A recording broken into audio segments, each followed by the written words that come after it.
Hi students, welcome to MKP Max Sauris. இன்னைக்கு நம்ம பார்க்க போற video fraction in algebra. First one addition. Addition எப்படி போடலாம்? A வையும் D வையும் மல்டிபிள் பண்ணும். A into D, AD, plus into plus, plus B into C, BC, divided by B into D, BD.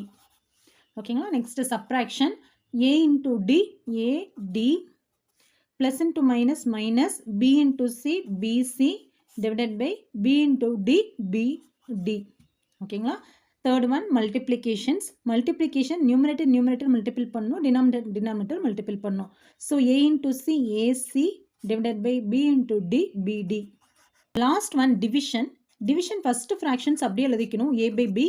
இங்கே division symbol இருக்குது, multiple பண்ணிட்டு இந்த C by D reciprocal convert பண்ணும். So D by C. இப்போ நம்மளுக்கு என்ன ஆயிடுச்சு? Multiplications ஆயிடுச்சு. So A into D, AD divided by B into C, BC.